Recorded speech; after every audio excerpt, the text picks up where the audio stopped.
Now, Senator Bernie Sanders, independent from Vermont. Senator Sanders, now that this nonsense has been dispatched with, what does Washington need to do?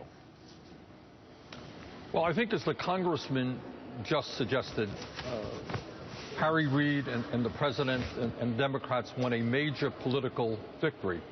But as she indicated, and quite correctly, the budget that we passed until January 15th is a disastrous budget. It is going to hurt the children. It's going to hurt the hungry. It's going to hurt the elderly. It is not a good budget.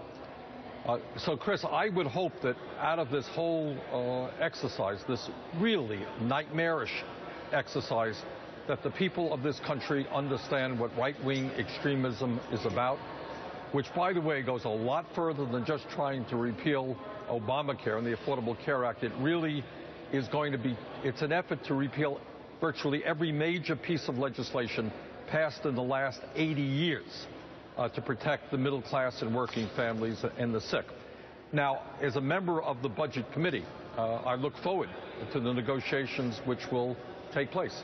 And my view is that at a time when income and wealth inequality is growing in leaps and bounds, when the middle class is disappearing, when real unemployment is close to 14%, while at the same time the wealthy and large corporations are doing phenomenally well.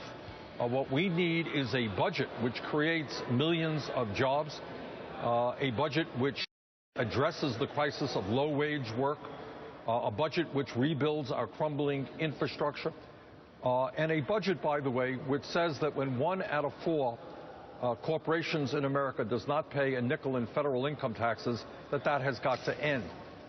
So we need, I'm sorry. Let me ask you this question, because the way things are set up right now is that the continuing resolution is going to expire right before year 2 of sequestration kicks in. And you mentioned it before and how destructive and ruinous it will be. The number is too low, and I think you and I agree on that. But one interesting part about the second year of sequestration is the defense cuts start hitting much harder.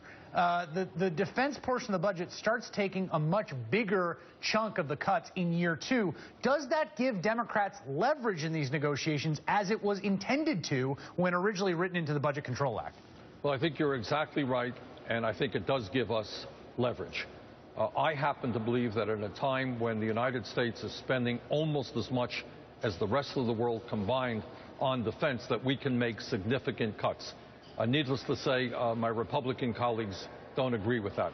So it will give us some leverage, I think, in making the case that we need significant new revenues, that the wealthy and large corporations are going to have to help us with deficit reduction, and that we cannot simply balance the budget on a collapsing middle class or people who are living in poverty. Isn't this going to just break down, though, again, on taxes? I mean, we've gone through 10 different iterations of budget negotiating committees, and they've basically broken down every time. The time they didn't break through was on the fiscal cliff deal that happened after the president's reelection. There is, it seems to me, an impasse over taxes here. Well, I think you're right. I mean, the Republicans have been very adamant that despite the fact that the rich are getting richer, they feel it is part of their holy grail not to ask billionaires or large corporations to make more.